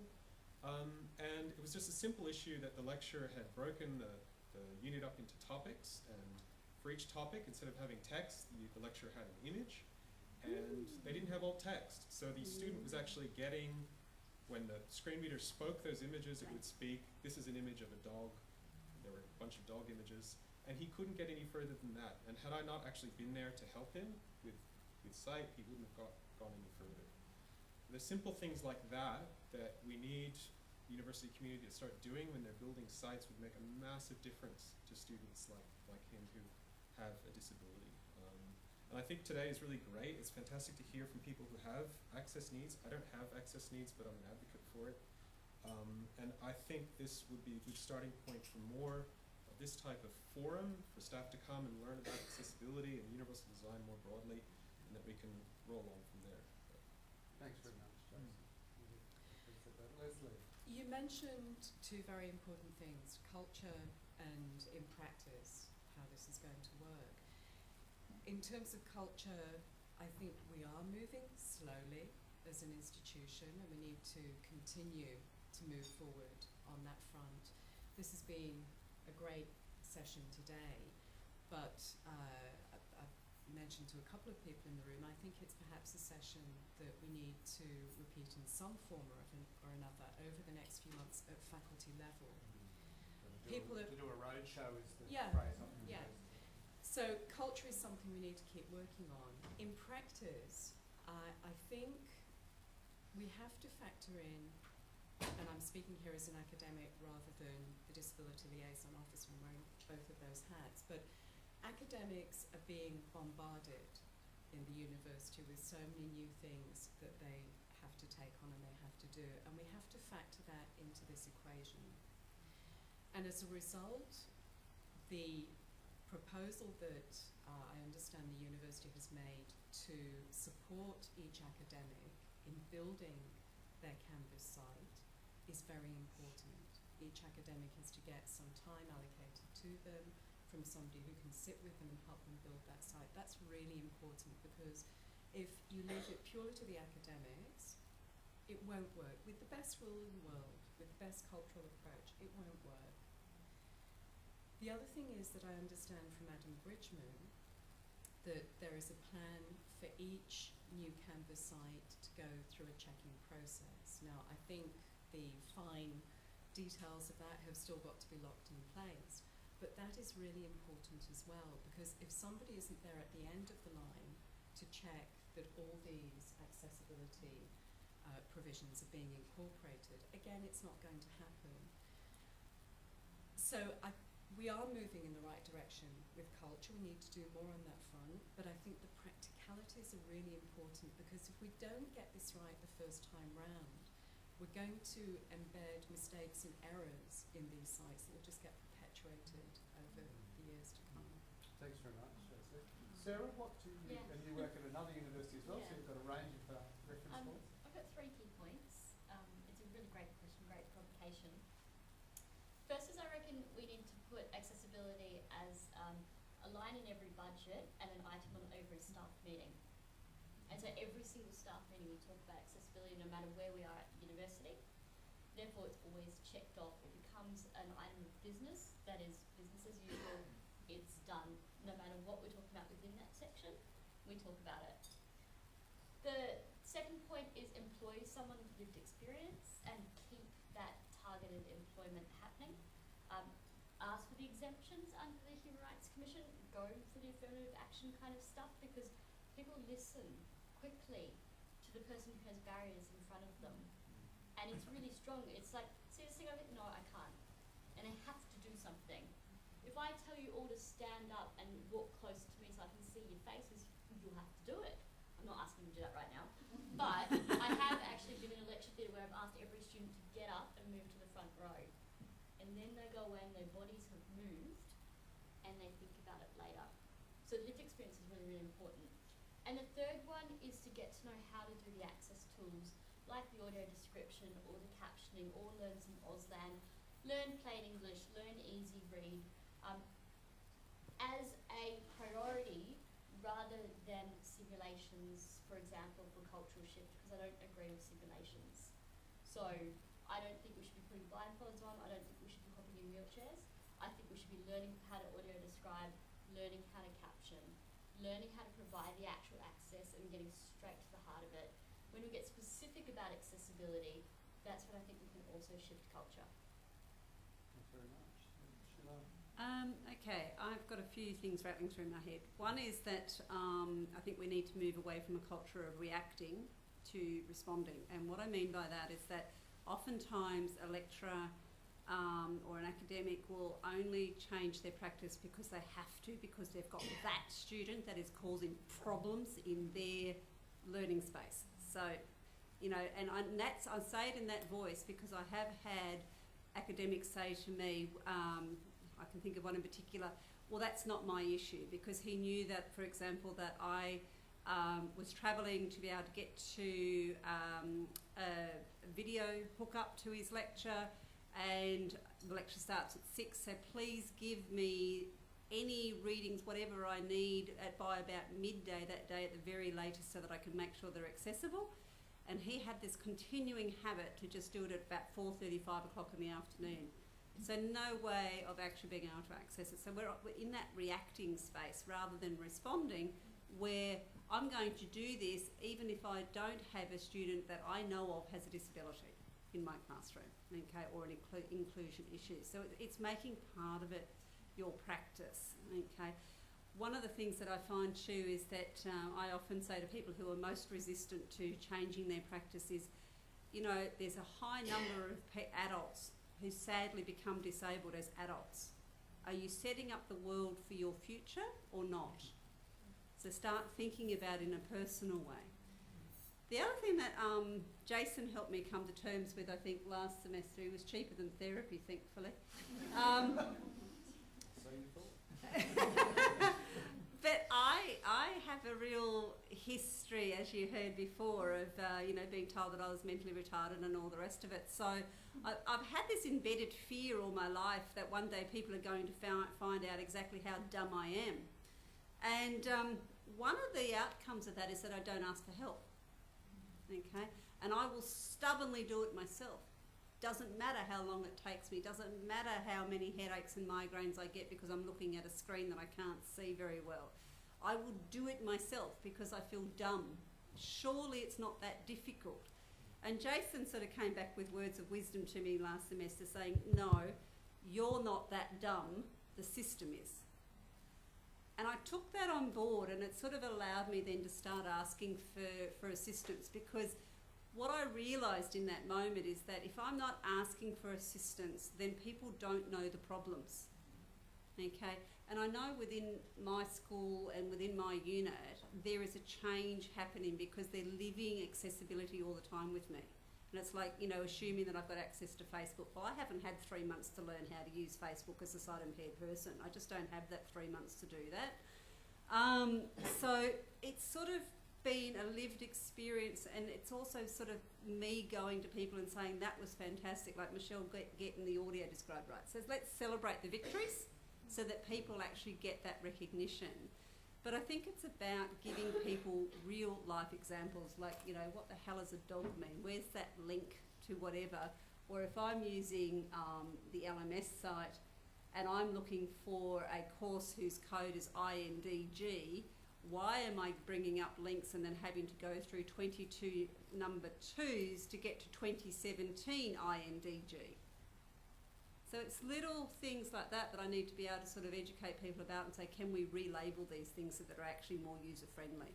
Okay, so I think it's us talking up as well and speaking up about that sort of stuff will change culture because people get to live it. Thanks very much. Danny? So Melanie's point before about, you know, what's the Education Innovation team doing? So I'm from the Education Innovation team, so I'm acting lead on the transition to Canvas. So if things don't go right, it's my fault. Apologies for that. So what we try to do, I guess, is value propositions for academics, because totally what you said, academics are busy, often they don't think it's their problem. No. So what we're trying to pen it as it's, and like Sarah was saying, it's innovation through designing for accessibility, designing universally. And so part of our job, I guess, is to come up with templates, which Michelle's site did use. And so as part of the templates, it is we try to instill in those templates accessible guidelines, so alt text and label menus and headers and those kind of things. And it's up to I guess our design teams and the students working with academics to actually go and work with the academics to say this is just really easy, just go to header 2 and click that or something like that. And so it's that telling academics that we have some templates you can use, so this will save you time, this will make it consistent with students, that's obviously a value proposition for them as well.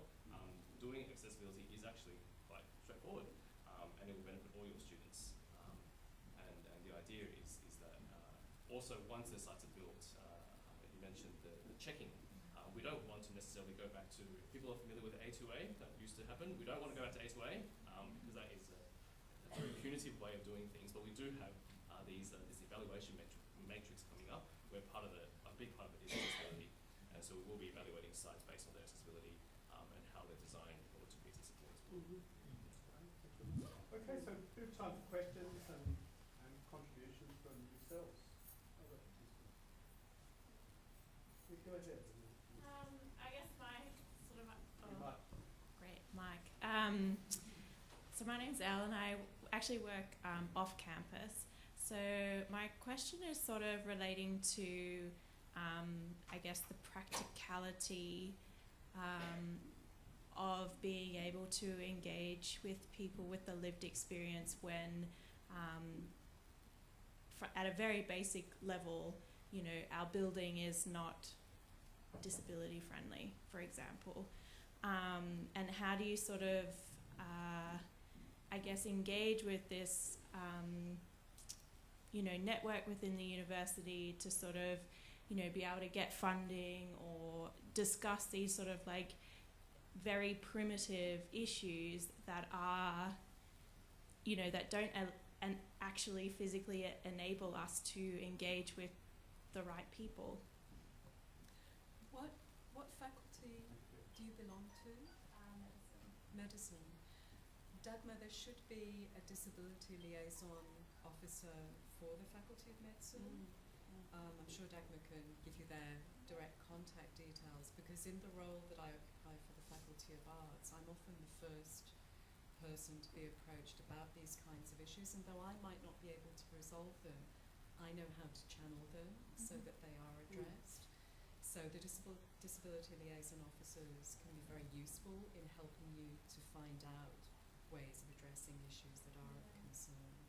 I think that seems to be a difficulty across the board, not just in terms of disability inclusion, but accessing different services that are, you know, located on main campus when you're, you know, part of a satellite campus, in terms of, you know, the campus rollout.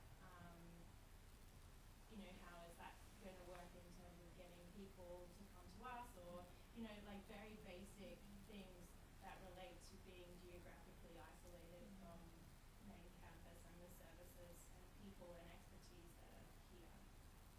I mean, it'd be interesting to hear other responses, but I mean, from my perspective, the front door to this building was inaccessible, and people know it to be 4 years and others to get that sense of operating. So I have a real passion for this, and I'd be very interested to talk to others about, you know, the innovative strategies, because clearly that would be really How is that legal?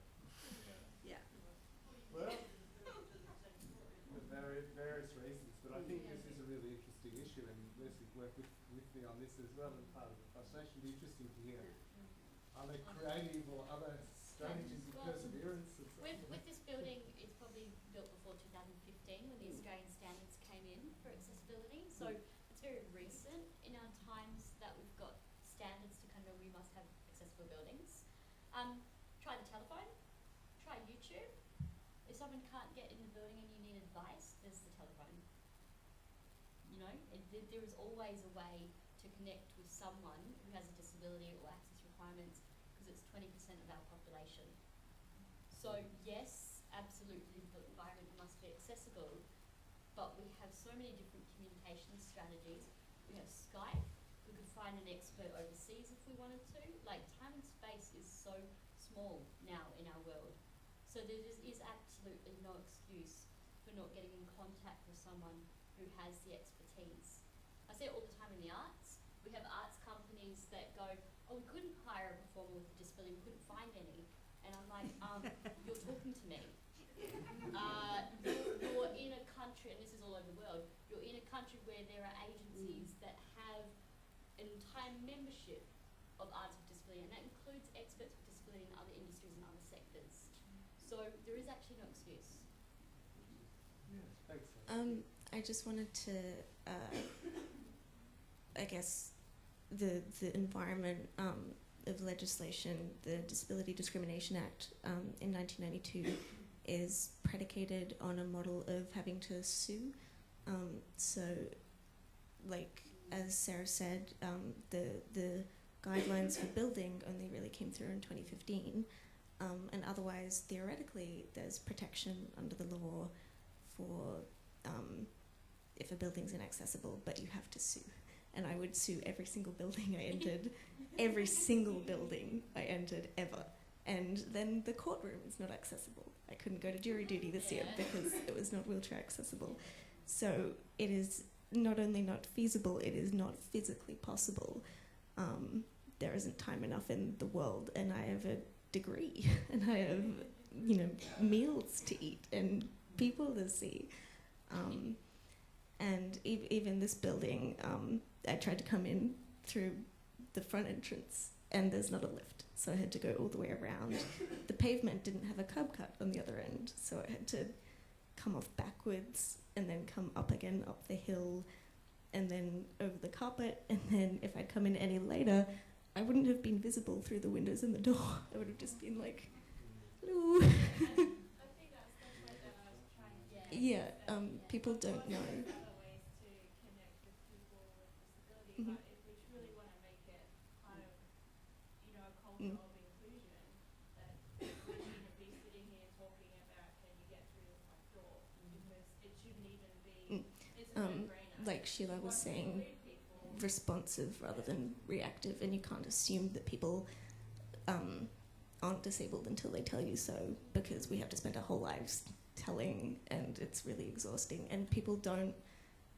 Something like Canvas is a game changer, because if you don't have the guarantee that people are actually going to respond, if you show up and every other time it's happened they've just been like, oh sorry, try again, a different place. Can I say people that don't try. it is exhausting to constantly be doing that, yes, okay, but I know that once something is done, okay, People know and people then come, people I will can come. breathe a bit easier on that front. So it's sort of, it has its ups and downs. So I've actually worked on the Access and Inclusion panel for 2.5 years in South Australia in Adelaide City Council, and got swimming pools done, and I've learnt more about accessible toilets than I ever really needed to know, and ramps and stuff. But it is also beyond ramps and toilets. It's hand railings and signage and all of that sort of stuff.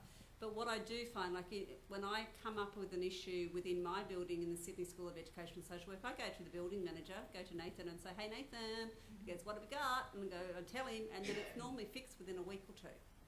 So it's like, at least I know it's being heard and it's being reacted upon. It's like we've got some dots worn off in the braille dots in the lift at the moment, so they need to be updated. So it is a constant process, but it's like it's about channeling it to the right people as well. Yeah, please go ahead. Thank you, Sheelagh. Take the mic off me if I talk too much. But also, Sheelagh and I think Sarah as well briefly also talked about accessibility that's kind of lip service, like the web content guidelines that say it's theoretically accessible, but it's not actually feasibly useful because the structure means that you can't skip to the headings, so the screen reader reads out the entire page every time. Or something like we don't have an Auslan interpreter right now, and that's a problem. And I had another thought and I've forgotten it, but I was going to say something specific about structural. Yeah, give me a second. Carry on. I think it's sticking together. I think we stick together, and I think this is a really good example of cultural leadership. So, you know, our voices are really strong and powerful, and the more we speak out, it is exhausting, but it is such solid ground that we stand on, that we are unshakable, to be honest. And I think that's the thing that to take forward, because as Sheelagh was saying, we are changing the world, to be honest, and that's why employment is really important. Sorry, I remembered. I'm just giving you space, you got it? I remember, it was a big thing. It was because Sheelagh mentioned braille. Flat braille is a thing that happens in the world. People print flat braille and they don't think about it and they put it up and then they're like, we're accessible. And the number of times I've called ahead to ask, is the building wheelchair accessible? And then they're like, yeah. And then I get there and they're like, yeah, there's only 2 stairs. We can carry you up them. And I'm like, death, all right. And the wheelchair stair lifts on campus are pretty much always broken or locked. And it's a toss-up between which one is the case. So don't assume that because you're ticking the boxes, it means it's accessible. You have to actually learn the formats. Like Sarah said, learn some Auslan, learn audio description, learn what kinds of software people are using, and like actually think about it. It's cultural confidence. Yeah. But what I will say is that, as I was saying before, we do have some wins happening. It's sort of like, you know, I couple of things that really make my day is when lectures that I'm going to and what have you, they send me the PowerPoints in PDF format prior to that, so I've actually got access to it, and that just makes me do a little jig of joy. And the other thing that I find that is changed in the culture in my where I'm working is that if I'm doing a lecture, a guest lecture for someone, and I have not got a clue where that lecture theatre is on campus, people now, instead of me saying, can I walk with you, they're saying, so I'll meet you at your office at so-and-so. So the culture has changed, so I can hitch a ride with them, so to speak. So I'm not spending that time trying to find that building, let alone that lift or stairwell, let alone that lecture theatre, which is somewhere in this building. There's level 0 on the new law building. Okay. That was about a 20-minute fine. So it's trying to change people to sort of say what they can do as well to assist. So we're not always going to have... I think I've come to terms with the fact that this world is never going to be accessible in the way that I need it to be. Okay? So I have to work it the way that I need it to be. So this is sort of going back to what I was saying about with Jason previously, is that I've got much better and louder at asking for assistance and help, and I have an app on my phone now called Be My Eyes, and I encourage everybody to get onto that app and become a volunteer on that app, because we have the users and the volunteers there, and I can take a photograph of something or and I can send it out on this app to someone who's got eyesight, and that volunteer, wherever in the world, I had someone from Italy the other day, can pick it up and go, yes, this is what it says, or this is what it does, or yes, you do have matching shoes on. Yes, your lipstick is straight. So those little things can start being fun things to do, but they make a world of difference to someone who's gluten-free and can't see if what they're eating is gluten-free, for example. Okay? The other tip that I've got is put it in writing. So we can ask for help and we can see the things that are wrong in the world or should be corrected or made more accessible. But what I've done as the years go by, I've put every single thing in writing. Keeps me safe, pushes it forward. So no, we can't sue for every building, but I can certainly put it in writing, and I've got quite a thick file, and it keeps me very, very safe. Thanks, Sarah. We're running out of time, so I think we're just going to have one final question. Short question, I promise. So we've had a lot of conversations, and thank you to all our speakers for your insights around the barriers to access. I wondered if you could share the one thing you want each person to walk away from this discussion with. Jason? Okay. We have a Yammer group around digital accessibility. Everyone here could go on there and look for that and join it. That's where we share a whole bunch of stuff on digital accessibility and inclusive design, and it'll point you to other resources we have on the university intranet that you can also. That's a tricky question, but I suppose an understanding of how important this really is, and that we've got a really important chance coming up and we need to use it. Know your tools. Download the freeware, the NVDA software, and learn how to use your screen reader. So know how to use the tools that that are important. I want you to be really excited about what you've heard today, and I want you to go and tell 5 people that weren't here today. Yes. Okay? Because then I don't know how many people are in here, but if we can go to 5 and get them to promise to tell another 5, then we're going to get excited about this and start this change. I think universal design is for everyone and about everyone. It's not just the ones with obvious access requirements, it's every single student, every single staff member. So as long as we do that. I've got a question. Do we know if there's any good hashtags around universal design? Like I'm riffing off you, Sheelagh, in terms of let's start a little bit of a snowball here, because there's heaps of resources out there. There's so much out there that already exists that we need to find and share. See, I'm old school. I'm not doing the hashtag thing. Hashtag. I'm doing the human hashtag. Sweet as. Oh, it's showing my age. Bullshit load. All right. Yeah. I think I better draw the event to a close. Thank you. So firstly, thank you very much to the panellists. It's been fantastic. I'd just thank particularly the colleagues who've done the Tanya. I just want to acknowledge Brian Bailey, who I think was part of the this was part of the bringing this together. There are others I'm sure I forget. Thanks to the colleagues who were filming this as well. Very much appreciated. Yes. Thank you, Dagmar, and your other colleagues for organising this and for the food. And I'm sure I've missed people, but I hope not. But thank you all very much. One of the observations that I was feeling is that many people here, perhaps each of us is engaged in some way in a collective work. We talk about co-design, but I think this it's often observed that access is a very relational thing. It exists as a shared and it's really a constructive collective activity. We all have a role to play in that, and I'm just really struck by the amount of work that goes on and the importance of this. So I do hope this does go, as Sheelagh was saying, to wider audiences. But thanks very much again. Thank you. Thank you, everyone. Gerard.